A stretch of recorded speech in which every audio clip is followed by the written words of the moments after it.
Well, hello everyone, and a very warm welcome to another episode of the Business Growth Mastery Show, where we showcase 6, 7, and 8-figure entrepreneurs, thought leaders, and experts who share their breakthroughs, challenges, and successes so that you can emulate these success strategies and grow your business just as they have. Today, I'm absolutely delighted to have with us Noah St. John as my guest speaker. He's also known as the Power Habits Mentor, and all this will become clear to you in a moment, but he is a communications expert, a keynote speaker, and a best-selling author of 12 books, no less, including his most recent called Get Rid of Your Head Trash, which I love as a title, and is famous for inventing affirmations, which he will explain in a moment, as well as helping busy people achieve financial freedom, and we all want that. He is the only author in history to have works published by the Hay House, HarperCollins, Mind Valley, Nightingale Conant, and the Chicken Soup for the Soul publisher, which I'm sure you'll agree is quite an achievement.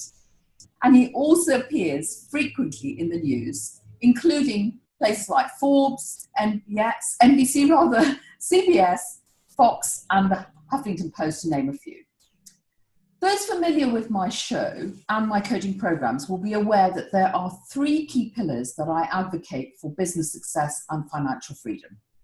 Firstly, having the right systems and processes in place so that you're able to concentrate all your energies on revenue generating activities, which is the most important thing in our business. Secondly, the right mindset for success. And thirdly, taking very specific and determined action on a daily basis. Now, the reason I'm delighted that Noah is with us is that his affirmations and his new book, Get Rid of Your Head Trash, specifically aligns to the second pillar, which addresses mindset issues, which are absolutely key to your business success. And you will hear this over and over again, not only from myself, but all the guests who appear on this show, no matter where they are in their journey, starting off at 6, 7, or indeed at 8 figures, all maintain that having the right mindset is absolutely paramount to their success. So really, really delighted to have Noah with us today. Noah, a very warm welcome to the show. Delighted that you can be with us. Thank you, Hiroo. Great to be here with you and great to have everybody here with us. Well, we're going to love this, I'm sure of it. So before we get going, and you are going to explain to us your definition of affirmations, how you came about it, and a head thrash, etc. Why don't we kick off, as we always do, by asking you to tell us a little bit about yourself, your earliest memory of what you wanted to become when you grew up. Did you always have, for instance, an entrepreneurial flair? How did you get started? Well, I grew up poor in a rich neighborhood. And I know that sounds like a cliche, but it's totally true. I grew up in this little town called Kennebunkport, Maine, which just happens to be one of the wealthiest communities in New England. But my family was dirt poor, and I mean that literally. We lived at the bottom of a dirt road in a drafty, unfinished house that my parents ended up losing to foreclosure. And so from the time that I was very young, I had the very painful experience of seeing the difference, the chasm, the gap between the haves and the have-nots. The haves was everybody else in the community. The have-nots was my family. And so from a very young age, I was painfully aware of the fact that why is it that my parents worked really hard, because they worked hard, they struggled, they sacrificed, but they could just never get ahead. Meanwhile, there's people right across the street, literally, and all in my hometown that had lots of money, lots of wealth, success, cars, houses, and they didn't seem to work so hard, and they weren't struggling, and they weren't arguing and all the time and all that stuff. I'm going, this doesn't make any sense. So I didn't have anyone to talk to. There's certainly no one in my family could help me. So I'm a nerd and I'm a bookworm, and I just went to the library and, kind of like the books behind you there, Hiroo, I just went to the library and, started reading books on personal growth, spiritual growth, just the classics, Stephen Covey, Wayne Dyer, Napoleon Hill, Dale Carnegie, all the classics. And I just really, really tried to apply these things from these great classic books. And, fast forward many years later, I was 30 years old. I was a college student for the second time. I was a 30-year-old college student. I was a religious studies major. By that time, I was divorced. I had maybe $800 to my name. I was living in this tiny little dorm room that was so small, if you stood in the middle of the room and put your arms out to both sides, you could touch the walls on both sides. That's how tiny this room was. I know those. Yeah, and all of my worldly possessions in this tiny little room. And I'm going, what is wrong with this picture here? I'm reading all these books. I'm doing everything they told me. And my life is a mess. I'm a total failure. And it was very frustrating. But it's like that old phrase, when life hands you a lemon, you got to find a way to make lemonade. And it just so happens that at that point in my life, I had these two amazing discoveries that really led to all of the work that I've been doing in the 20 years since. And as you mentioned, now I am the only author in history that has works published by Hay House, HarperCollins, Mind Valley, Nightingale, Conan, and the Chicken Soup for the Soul Publisher. I'm the only person that's ever done that. And so, I share that story, hopefully to, inspire and encourage people to know that even if you're in, a really bad situation where you feel your back's up against the wall, just look around and hopefully find that kernel of truth or of something that can get you out of it. And, I'm fortunate that that's what happened for me. So I'm tempted to say from one book nerd to another. Can't help it with all the books. Yes. I completely agree. So you're at a stage, you're 30, you're really struggling. And what I don't want to lose in what you've just said is that there are many people out there who want to better themselves and who are grasping at books, programs, coaching, you name it. But few make the translation from the knowledge into application. So what was your trigger? Well, I'll tell you exactly what happened. So I was reading all those books. I remember it was April 1997. I'll just take you back there. And I was sitting there in my little tiny room, and like I said, I was divorced. I had no money. I had few friends, and it was just sitting there. And I'm looking around my little room, and all of a sudden I see all these little piece of paper that I'd written all these statements on. I am happy, I am rich, I'm successful. Now, why had I done that? Well, because every book tells you to do that, right? Yep. Every book in self-help says, hey, you got to write these affirmations, write these positive statements, and make them in the present, blah, blah, blah. We've heard this a million times, right? So, of course, I did it. I'm a good nerd, so I did that, followed directions, and nothing. It was so frustrating. I wasn't happy. I was miserable. I wasn't successful. I was broke. I wasn't rich. I had no money. I'm going, what the heck? This is insane. So it was so frustrating. Yeah. So, I went to bed that night and got up even more frustrated. I got in the shower just like any other morning. Now, in my book of affirmations, I call it the shower that changed everything. All right. Because this is what happened, and of course, I'm sure we've all had those ideas in the shower, right? Those aha moments, you're in the shower and, oh, yes, and why it happens in the shower, I don't know exactly. But my point is that, you got to pay attention to those. I always tell my clients, pay attention to those aha moments, because you never know, you could change your life too. So for me, what happened was I was in the shower thinking about all these thoughts rattling around in my head, like I was just sharing with you. How come I've been saying all these statements, doing everything they told me, and it's not working? There's got to be something missing. There's got to be something they're not telling us. There's got to be a better way. What could it be? What could it possibly be? So I'm racking my brain and I'm thinking about, what are we talking about? What we're talking about is beliefs. Right? Because if you want to change your life, you've got to change your belief. I knew that was true. So I said, what is a belief? Well, a belief is a thought. Okay, what is thought? And the more I thought about that question, what is human thought? The more I realized that human thought is the process of asking and searching for answers to questions. For example, if I ask you, why is the sky blue? You know what happens in your brain? You start to search for the answer, right? Yeah. So I said, now, wait a minute. Notice you can't help doing that. It automatically does it. And I said, well, if the human mind is automatically searching for answers to questions, why are we going around making statements that we don't believe? Right? So I like to do this at my live events, at my seminars. I have people stand up. I say, okay, everybody, we're going to say this statement. Ready? I am rich. And everybody goes, I am rich. And you know what they do? Then they start laughing. They crack up. They start laughing. Well, what are you laughing at? They go, well, I'm not rich. I said, but you just said it. Yeah, but I don't believe it. Yeah. See, so there's nothing wrong with the statement. The problem is we don't believe the statement. Now, what the traditional teachers told us, right, we've been taught this for decades. They said, well, if you don't believe your statement, just say it 1,000 million billion cajillion times until you believe it. And hey, for some people that worked just fine, but for millions of us, it didn't work at all. So I said, well, wait a second, there's gotta be a better way. What is it? So I said, wait a second, the human mind is automatically using questions.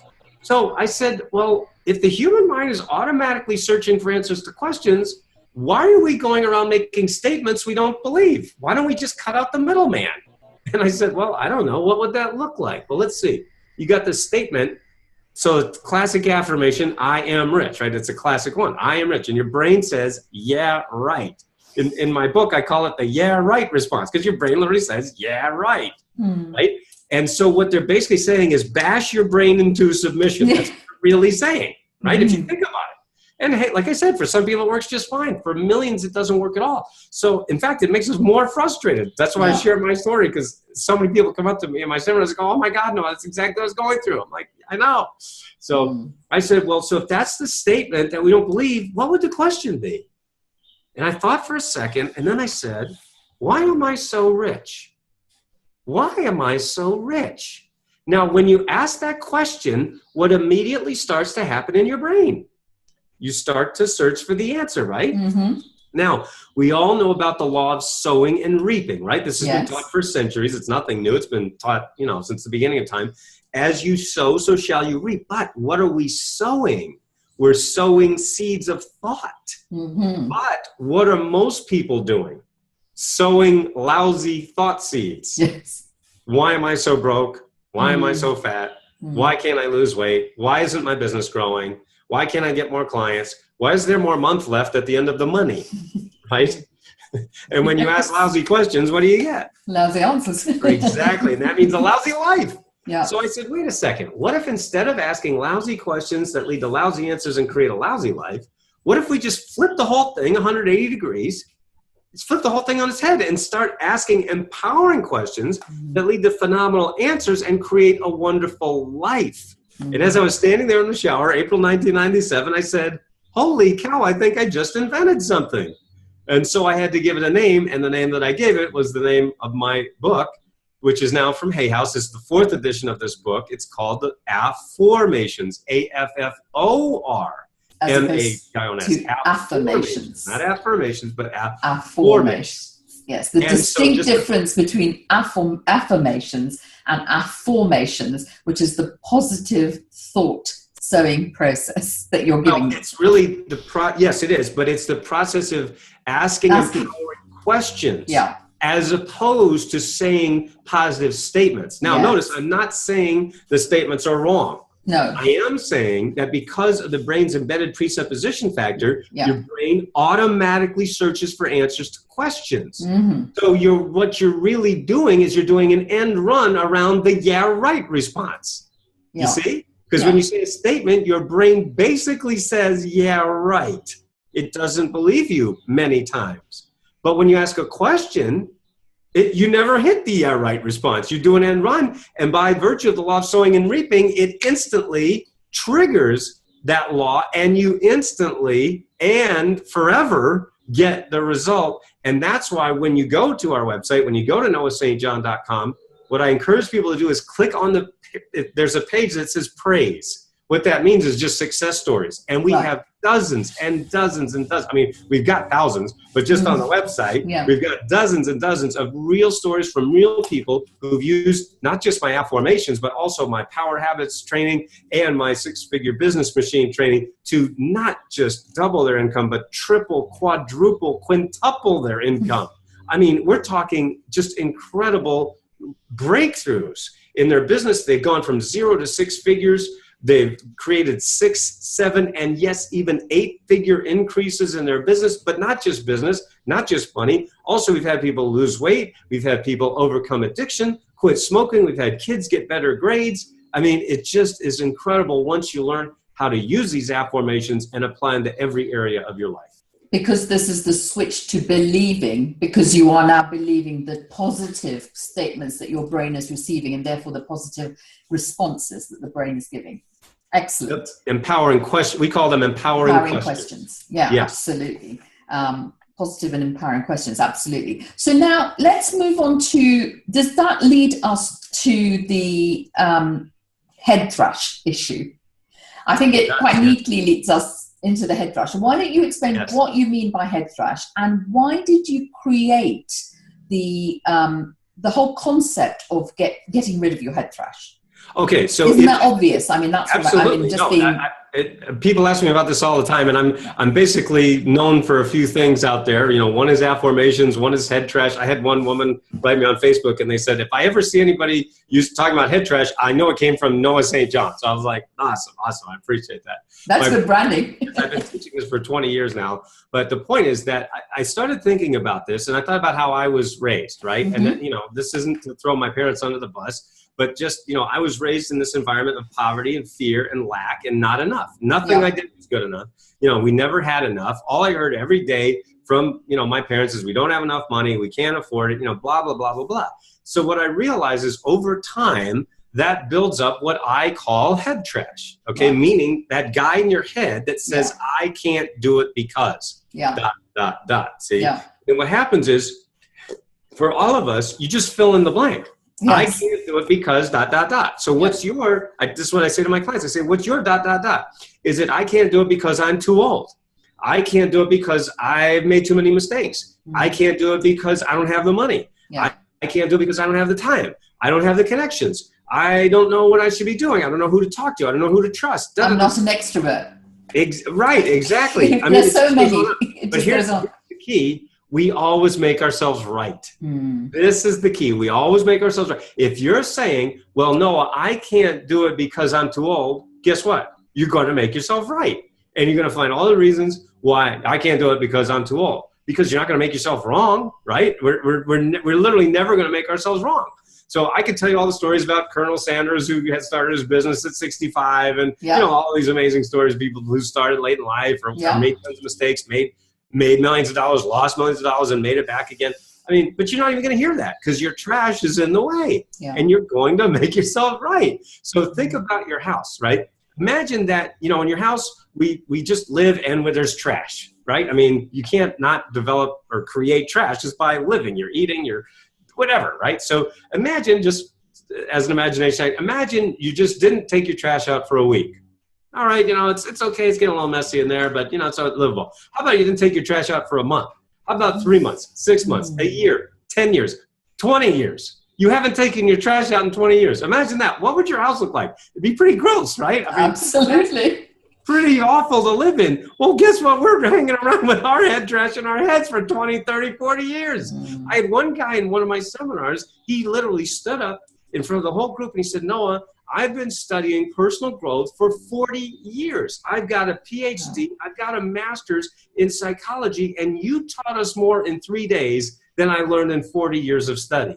Now, I mean, I'm not trying to take credit for that, or I'm not trying to make myself sound bigger than him. I mean, that we have that guy on video saying that to a whole group of people. My point is that imagine if you didn't take your trash out of your home. Well, we've got to take the trash out of your head so that you can start to do the things that you are so capable of. But as long as you're saying to yourself, I can't do it, because you're always going to make yourself right. And that's what is holding so many people back. So it's actually recognizing what it is by filling in the blanks, as you say, and then tackling that head on by accepting it and clearing out that trash. Great point. That's what, you know, our programs are literally designed to help people take out their head trash. And as a result of taking out their head trash, that's why we've had people double, triple, quadruple their income, go from 0 to 6 figures. Just really quick, I'll tell you a quick story. We had one student. Her name is Susan. She's from California, and she heard me on one of these programs. You know, it was a radio program, and she just said, "No, oh my God, I just so identified with your story. It sounded so much like me." Well, it turned out that she had spent $60,000 on every personal growth program out there. She'd spent money on all the big names, all the famous dudes, all the gurus out there. She was $60,000 in debt. Wow. She was about to lose her home. She was about to lose her marriage. Her husband said, I can't take it anymore. You're buying all this stuff. We're supposed to be getting better. We're not getting better. We're getting worse. And so he was about to leave her. She was about to declare bankruptcy. I mean, it was the end of her rope. And she heard me speak, and she just a light bulb went on. And she said, oh my gosh, this is what I've been looking for. Long story short, she went online, got all of my programs, got my affirmation system, Power Habits Academy, and she started using my programs. long story short, in less than a year, actually it was less than 6 months, she went from $60,000 in debt to landing her dream job at a six-figure income. She's now a television producer at a national TV show. She's been nominated for an Emmy twice, and she's just published her first book. All of that happened because she followed the steps to get rid of her head trash and to take action even when she was in the face of fear. So that's a very good example of someone in the business world who is collecting, what I call collecting programs, information. I mean, I'm all for self-development. I constantly tell people, you know, that your business and you are interlinked, and you develop yourself, and in doing so, you're developing your business. There's no two ways about it. We all get that, you know, all of us. So I'm all for that, but it's about, as you say, just collecting isn't adequate, because there are lots and lots of people who are spending an enormous amount of time collecting information, whether it's through books, videos, libraries, you know, programs, whatever it is. But it's, as you say, they're going to fall on deaf ears in some ways, or the deaf head, in your case, the head thrash. If they can't, then shift that mass that's getting in the way of them. Excellent example. So let's get back to you for a moment, and then we'll switch back to the affirmations. Okay. You have been very candid in telling us about some of your difficulties growing up, etc., and even later in your 30s when you hit that wall of the marriage breakdown, etc. But what have been your specific challenges in terms of your business journey? You've been in business now effectively about 20 years, you said. Yeah. What have been the real stumbling blocks and the real challenges that you've faced, and how have you overcome these anxieties?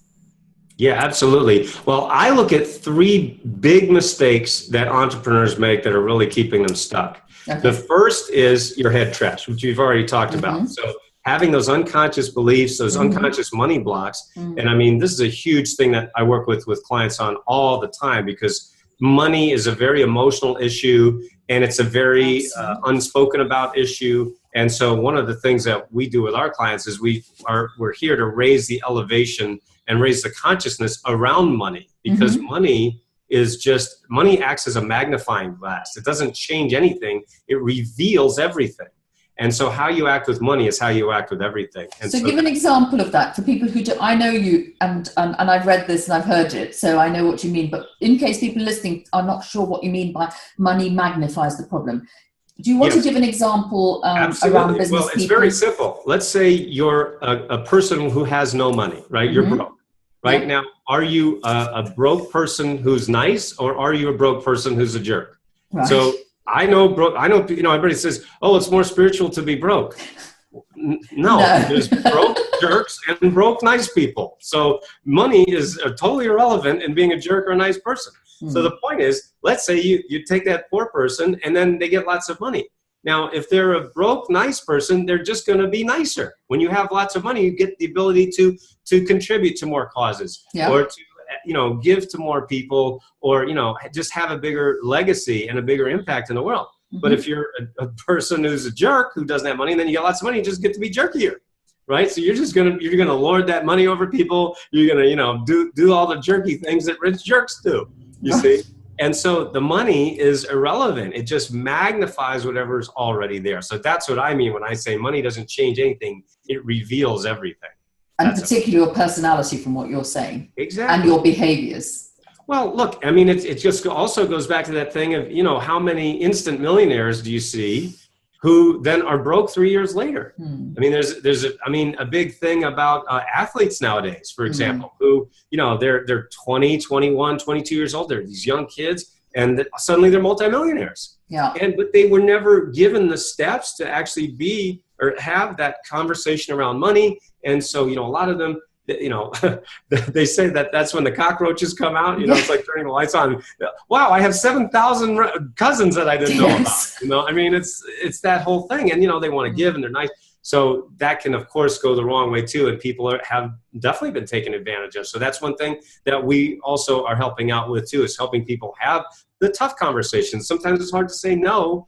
you know, also to people even when you want to help them. So that's a whole nother conversation. Absolutely. So that's one of the big mistakes. Now, a second big mistake that I see people making, and that has really hurt me too, is not having a mentor.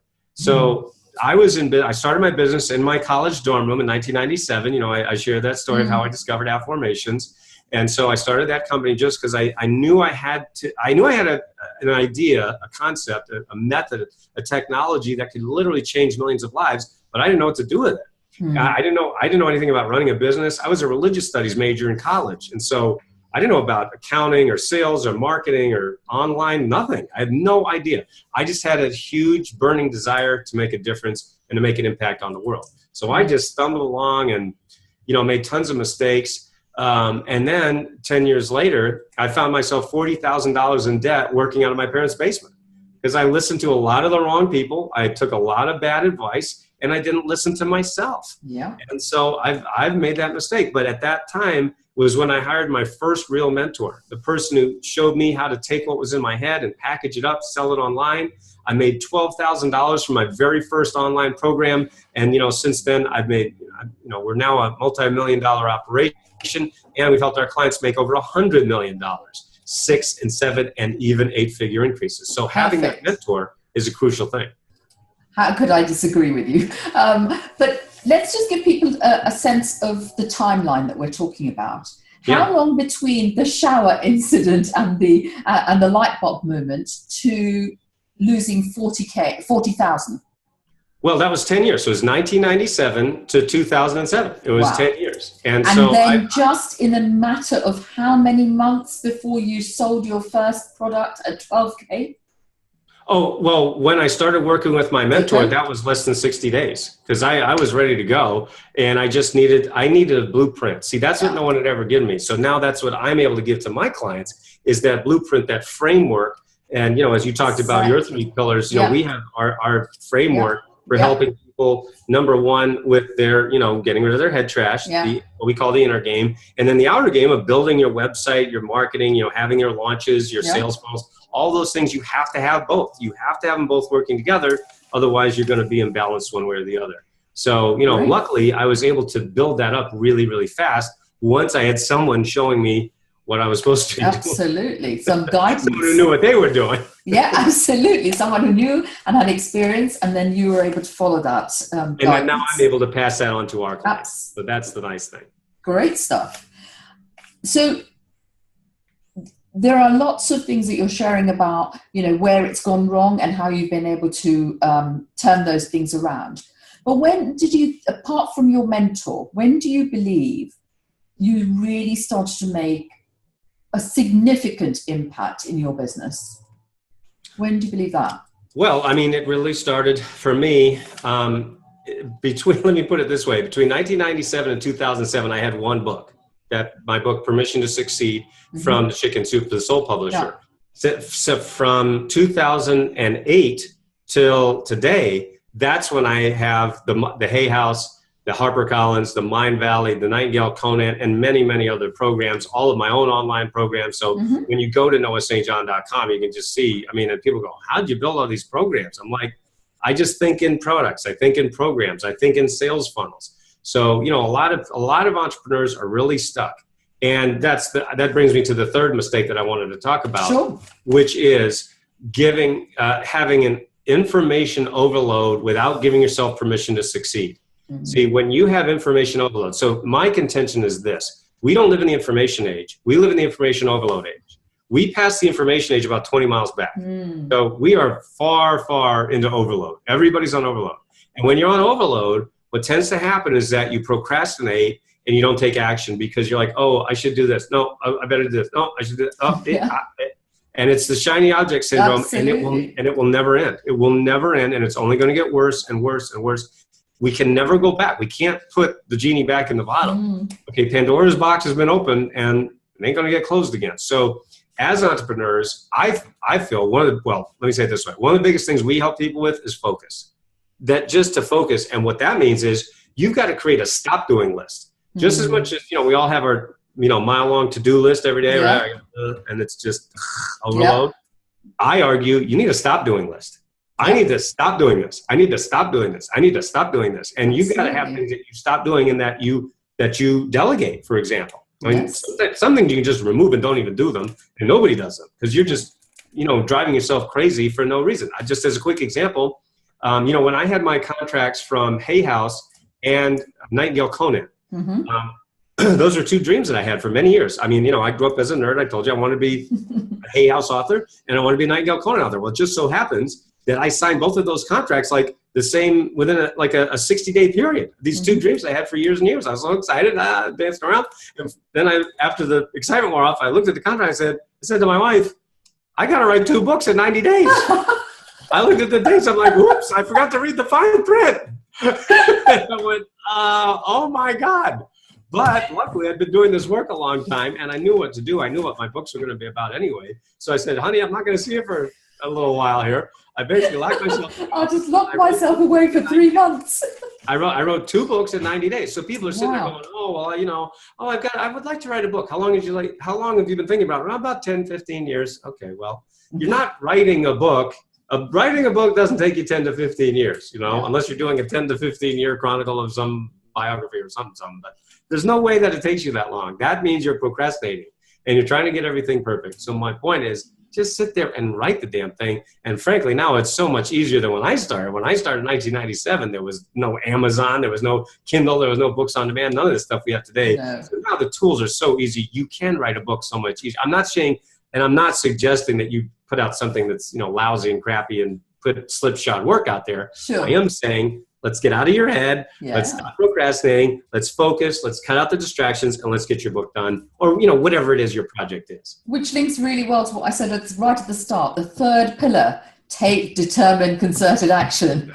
Get it done. And that's exactly what we're talking about here. Absolutely. Yes. So brilliant examples. Tell me, what was the most surprising thing you've learned on your business journey? The most surprising. The most surprising thing is that it's a double-edged sword, because you have to listen to yourself and you have to get expert advice. So I think the key to that phrase is expert advice. Yeah. See, everybody has an opinion. Opinions are like, everybody's got one. Okay. So you've got to be very, very careful who you listen to. Okay, Agreed. So there's I don't know who said this, but somebody said it out there. The only person that can tell me I can't do something is somebody who's tried it and it didn't work. So my point is, for most people out there, there's lots of, your family members, your friends that, oh, you're crazy. Start a business now. Don't you know how hard it is? Don't you know it's the economy? And don't you know this? And you look at their life and you go, well, let's see. Are you a 7-figure earner? Then why am I listening to you? Yeah. Sure, maybe we have to be that with family gatherings or whatever. But what I'm suggesting is that you pick your mentors very carefully. Yeah. And here's the way that I do it, and the way that I suggest to my clients to do it. A mentor should be 2 things. Number one, somebody who is where you want to be. Right? You don't want to be following somebody who isn't successful. I mean, that's kind of obvious, right? Yeah. But this is the second point, and this is much more subtle. I argue that it should be somebody who can actually show you how to get there. Absolutely. Now, here's what I mean by that. There's a lot of gurus out there that they are really big on showing you their cars, their Rolex, their houses. The Lamborghini. The Lamborghinis. And I don't have any problem with it. I mean, hey, we all want fun, pretty. Of course. All right. I mean, and those are clearly, evidence of success for most people, right? But my argument is that's great for him. Absolutely. Have you helped anybody else? I wrote a blog post about this because I get so angry about it. I couldn't take it anymore. I kept my mouth shut for years. Finally, I can't take this anymore. It's on the Huffington Post. You can read it. And, because you mentioned I'm a Huffington Post blogger. Yes, so it's on the Huffington Post. absolutely. And the title is, do you care about my money or yours? Because I got sick of seeing all these guys. Look, here's my cars. Here's my Rolex. Again, nothing wrong with that. And some people that attracts. And for that crowd, fine. But have they helped anyone, or is it all about themselves? So all you hear about from their mouth is, well, I've done this and I've done that, and here I've done this and I've done. That's great. Have you helped anyone else? You see what I'm saying? So that's Absolutely. why we go to noahstjohn.com. That's why we have dozens and dozens of stories. I'd rather, if I'm looking at that mentor, going, well, let's see, is it all about him, or has he helped someone to make their own life, to make their success? I can tell you. We talk about, we want to help 10,000 small business owners double their performance and profits. Perfect. 10,000 small business owners double their performance and profits. It's not about how much money I make. Yes. Do I make a lot of money? Yes, I make a lot of money. But who cares? It's about your money. It's about the money that our clients have made, over $100 million. Yeah. I'd rather see my clients on the aggregate make tons more money than I have, because I'm just one person, one business. It seems pretty obvious that with hundreds or thousands of businesses out there that have bought from me, they should be making a lot more than me, right? Because 1,000 or 10,000 is more than one. Absolutely. If I'm the one making all the money, then something's off. So that's my argument about outlook for a minute. But I think it's a very valid point, because a lot of people, particularly when they first go out looking for help, are sucked in by this, this idea, as I said, the Lamborghini, whatever they're showing you, their sexy, 10-bedroom house, or whatever it is that they're flashing in front of you. And the point is, as you quite rightly say, in picking the right coach or mentor, you want people who have a success record, not just for themselves, but for others. And more for me, it's more than that. It's even more than that. And I'm sure it's within what you've said, which is that they have a clear, defined system that you can emulate. It's not just about, I've done it for myself, but can that be translated by the likes of you and I? That is the entire point, because if it's that person, then it's very possible that it's personality driven. Precisely. So that's the way I look at it. There's two ways to succeed. There's personality driven and systems driven. Yeah. Personality driven, then you can't replicate it because you don't have their personality. I mean, exactly. When I was struggling, before I had my mentor, in that 10 years I was struggling, I was trying to copy this guy. Well, I'm not that guy. So it didn't work, right? And so, but I'm like, well, he's successful, so I guess I should be like him. I'm like, well, that was a total miserable failure. So the point is, it has to be a system. Means it doesn't matter. You can be a nerd like me. You can be an extrovert. You can be an introvert. You can be a book. You can be, a tap dancer. It doesn't matter. It's a system that it works. You have to plug your stuff into it, right? I mean, it's not cookie cutter, but it is a framework that works no matter who you are. Completely agree. So one question I ask everyone, and it's really, really important, because irrespective of whether you're 6, 7, 8, just starting or en route, one of the biggest problems people have is dealing with rejections. How do you personally deal with no? How do you cry a lot. I go on with this. They rejected me. No, that's not. I do that for minutes, but no. All right, here's how I look at it. There's good friends of mine, Richard and Andrea Waltz. They wrote a great book called Go for No. And what they basically say is, listen, the more rejection you get, the more acceptance you're going to get. Absolutely. So that fear of rejection is literally one of the things that can be keeping you stuck. And I've seen that in my own life and in certainly my clients' lives. And so when you embrace rejection, and the point is, even that is head trash. All right. So how we look at rejection, that is your head trash. Right. So their argument is, listen, no, you are absolutely, when you are growing your business, when you're trying to do something big or great, it is 100% certain you're going to be rejected along the way. Everyone has. What makes you think you're going to be any different, right? Yep. It is impossible not to be rejected. And so the point is, the more you embrace that and realize what rejection is and isn't, then you just go on to the next thing and you basically just say, hey, that's part of it, And so there's great example. I was recently interviewed on the Jenny McCarthy show. Jenny McCarthy is a very, well-known actress and public figure. And I wrote to her producer, I'd say probably 3-4 times. I didn't hear anything back. And I was like, well, I know that I'm really good. And I know I got this thing that's really awesome that she will love and her audience is going to love. And so I just kept trying. I didn't send the same thing. I kept changing it a little bit. And then all of a sudden one day I sent an email. About an hour later, I got an email from the producer. Love this. When can we have you on the show? Boom. And I was just on the Jenny McCarthy show, and now they want to have me back on. And Jenny loved me. She said on the air, she said, Noah, this is magical. That's her word. She said, Noah, this is magical. So I wrote to her. I wrote to the producer. I said, can I use that quote? She goes, yeah, sure. So, I mean, you know what I mean? So if I had accepted that no as forever, then I wouldn't be on the Jenny McCarthy show. I wouldn't have that great quote, and I wouldn't be coming back on. So, absolutely. It's important to, if you are getting rejected, to learn from it. That's, I guess, the biggest lesson is just say, okay, well, if they didn't like this, maybe I could rewrite it. Maybe I can tweak it. And if you are getting constant rejection with not any acceptance, then you certainly may have to look at your approach. But again, you've got to go to people whose advice you can trust, going to that coach, that mentor that we just talked about, not your friends, not your family members, unless they're a 6-7-figure business owner, which most people don't have that. So, you know what I'm saying? So you've got to be careful. I hate to say this, but you really can't listen to your family and friends unless they are successful in their own right, if you want to have good advice from experts who've been there, done that, and are successful. Well, they'll give you a view, but whether you pin everything on that is, questionable, as you say, because what authority have they to be giving that information other than maybe loving you and thinking about you and all the usual things about family and friends? Sometimes it's not even very lovable advice, is it? Unfortunately. There's a lot of layers. No, it's absolutely got layers. Absolutely. So tell me, what would be your number one tip for listeners listening today?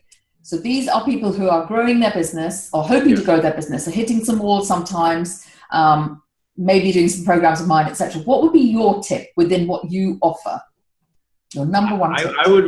The number one tip I would say is find the right mentor. Every quantum leap I've made in my business, I can trace back to someone, a coach, a mentor, a teacher, helping me, just giving me a new perspective, and sometimes a new strategy or set of strategies or tools or tactics that I just wasn't aware of. And there is so much information out there. No one can know everything. We can't, it's just impossible at this point. So, just look at what it is you want to do and look to people who, number one, have done it for themselves, yes, but also, I argue more importantly, have helped other people do the same thing, whether it's start your business, grow your business, get your book published, start your podcast, get your online programs launched, write your book, any of those things. Look to people who've helped people, and I would say that is what's going to enable you to get there a lot faster and easier than trying to figure it out on your own. Couldn't agree more. I could not agree more.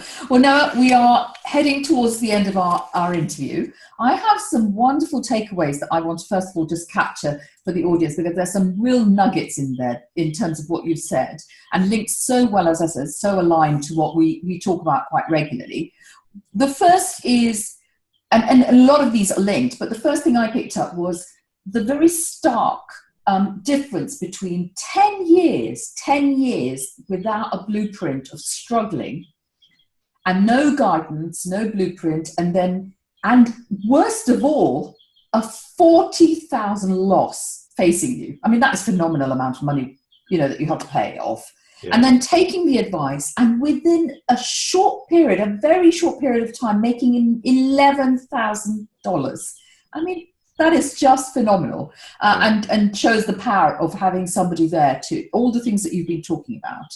And I think the other thing that struck me was very much about information overload. Again, something that I'm very keen that people address, because, as I said, as you mentioned as well, the shiny object syndrome. It's our keenness to learn, and it's also the persuasive nature of some of those people. Yeah. And the combination of that means is that we gather. But what we do with it is what creates the problem, And I love the point you made about creating a stop doing list, in your words, and what I would determine in mine as prioritizing, delegating, being very clear. This is the determined action. This is what I am going to do. This is what I'm not going to do, in everything that I take on. So absolutely excellent takeaway from that. Again, your point about making sure that when you're getting your expert advice, it's from someone who's been there, done it, but most importantly, can show you how to get there, and not just show you the shiny things that they've achieved in their lives. And the last takeaway for me, really, there were many, but this is the one that sort of comes to mind that I jotted, was really about dealing with rejections, because it's such an important issue for all of us, no matter where we are in our business. Luckily for me, I'm quite successful in what I do, so are you. But we still get rejections, and it's how we deal with them.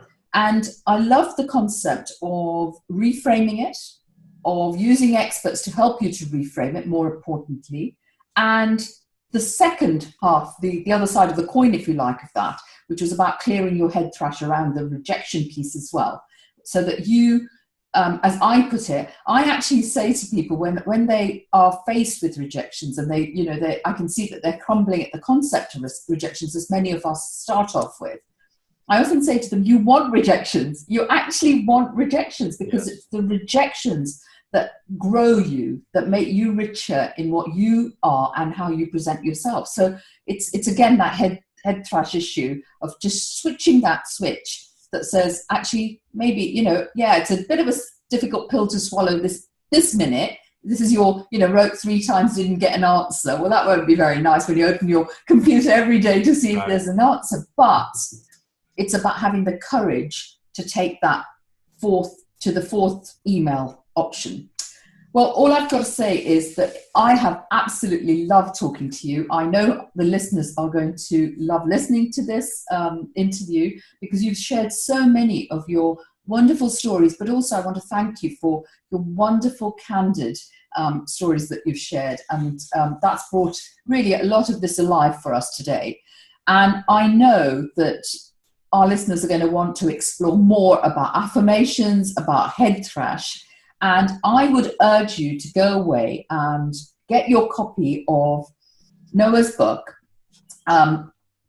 Get Rid of Your Head Thrash, and also the book of affirmations. I would suggest both. I liked both of them, and I would suggest you go and get both of them. And the best place to go and learn more about Noah, get your books, which, by the way, are free. He's making them available to you free through noahstjohn.com. Just as his name is, noahstjohn.com. And we will be posting links to both that and his other links on the website. So hopefully you will have all the resources there. But I urge you, as I said, to go away and find out more, clear that head thrash, and start to think in a very, very different way from now on. Noah, thank you so, so much for being such a delightful guest. Thank you again. My pleasure. My pleasure. Thank you.